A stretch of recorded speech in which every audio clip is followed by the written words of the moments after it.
So I'd like to start by asking you guys a question. I'd like to see some hands. Which one of you has ever seen a website from China, Japan, Egypt, or Russia? Just any foreign website. They look kind of weird to us, right? They're nothing like the websites we're used to. Well, these websites are designed this way because every country in the world has its own cultural standards. And therefore, they have their own mental model of the web, their own ideas on interaction and design. So large companies like Coca-Cola respond to that by creating a different website for each country in the world. And to do so, they spend a lot of time and money on research. And that's time and money that most companies, and probably most of you guys, don't have. But I have some good news for all of you wanting to go international, because I believe that nowadays we can standardize websites in a way that they can be used all over the world. And here's why. The amount of internet users is still growing every day. More and more people are getting connected to the internet, empowered by the growth of mobile devices. And this better global connectivity makes countries that have always been behind on online development starting to catch up. And this opens the door to a more equal web. So in the next few minutes, I'd like to take you on a trip around the world. And I'd like to show you some of these examples that show how this better online connectivity make changes in the web for design and interaction. So our first stop will be, as I revealed earlier, the United States. And we're starting there because we're going to look at global changes in the web. And we have to be honest with ourselves. Like, a lot of great ideas actually started in the United States. And even though we do not like to admit it always, we kind of look up to the States. So I want to take a look at some of the developments over there. And one important fact is that in January 2014, this year, mobile devices for the very first time accounted for over 50% of the internet usage in the States. So as you can imagine, this has a great influence on how design looks, because mobile-first thinking becomes more and more relevant, more and more important. And this approach of designing for phones and tablets first determines a lot of interaction models and design patterns that we see. So I'd like to take you through an example. This example has a lot of design trends that we see right now, the large imagery, video at the background.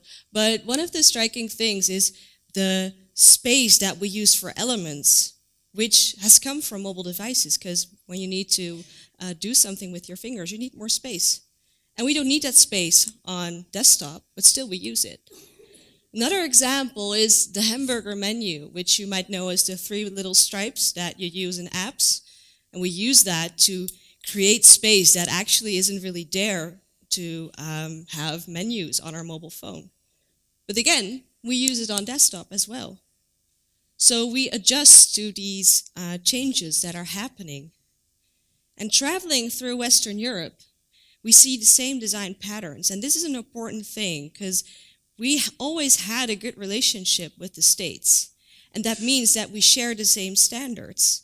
We have an exchange of information, and especially on design. But there are also countries that we haven't always had such a good relationship with. We haven't always shared these same standards and shared information. So these countries show a different development of the web. And I'd like to take you through 2 examples. And our first stop will be the Middle East. So the Middle East has always been kind of a black box for us. And that actually shows in their internet coverage, because till 2011, their internet coverage was like really poor. And that was a true shame, because countries like Oman, Jordan, United Arab Emirates always had great business opportunities, like we all know, that also could be exploited online. Nevertheless, since 2000, since the millennium, the web in Middle East has grown over 2,000%. To put that in perspective for you, in Europe, this growth was 400%. So they did a lot of catching up. And that shows 2011, This was their website. This is only 3 years ago. Might seem like a long time, but this is actually a short period of time. So this was their website 3 years ago. To us, this is just an overload of text and links. There is not a real hierarchy. We cannot do anything with this. So imagine yourself having to make a website like for this country. You have no idea where to start. And on top of that, it's in Arab. So everything's mirrored.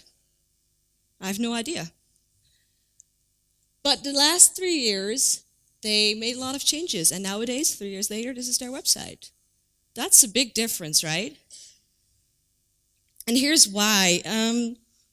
Al Jazeera, the website we're looking at, has actually started as a small television station in Qatar. But in the last decade, it grew out to a large network of multiple websites and multiple TV channels. So they gain access to the global market through these easier connection with the web.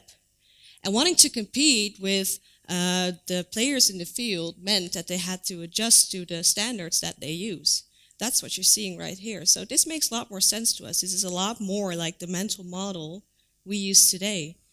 Apart from the visual elements, the flat design, we see a lot of hierarchy. We see what are important headlines.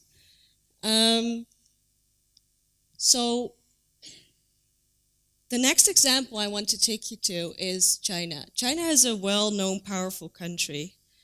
And China, we always had sort of a relationship of courtesy and respect. But there's also been a lot of distance, since Asian cultures are just so different from ours.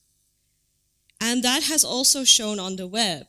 Like, local Chinese websites characterize themselves by the desire of wanting to see all the available options in just one blink of an eye. So this was kind of the result. And the images you see here are actually flickering banners, and it's just horrible to look at. But that was what they wanted to see. That was their mental model.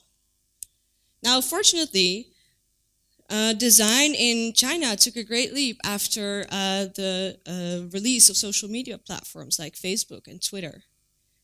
Because soon after they were released, the Chinese government blocked these.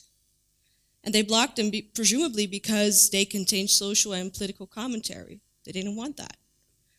So the reaction of the Chinese was that they just thought, hey, well, we're just going to figure out our own social media platforms. And that is where it gets interesting. Because these are their platforms, and they're typical, like, complete copies of the things we make. So you might look at this thinking, hey, this is just the same website, but then in a different language. But these don't have anything to do with each other.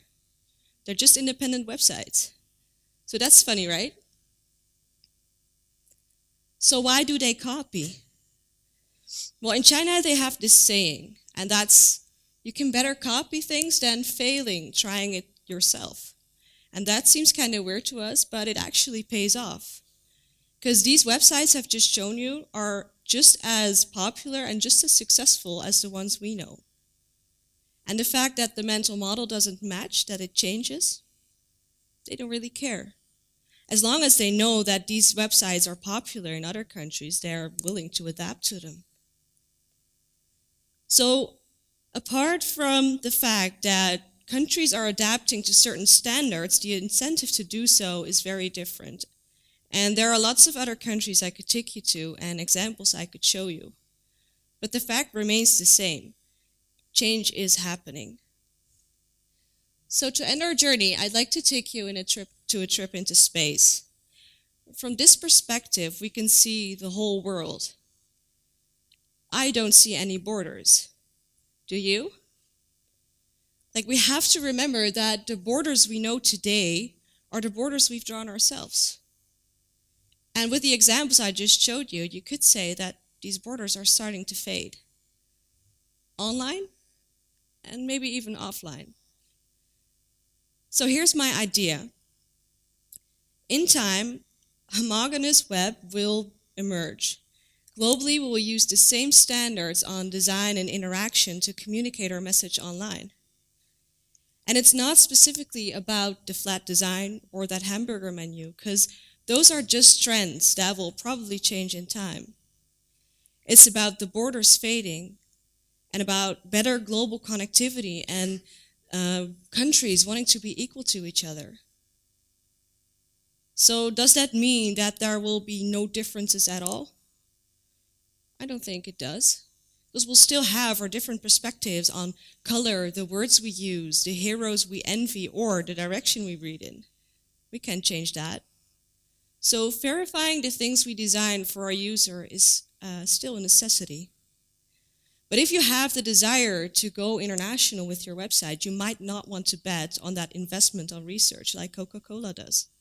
Just make use of the standards we know, because this will save you a lot of time and money. Less time and money to create an international effective website. And world domination might just be at your feet. Thank you.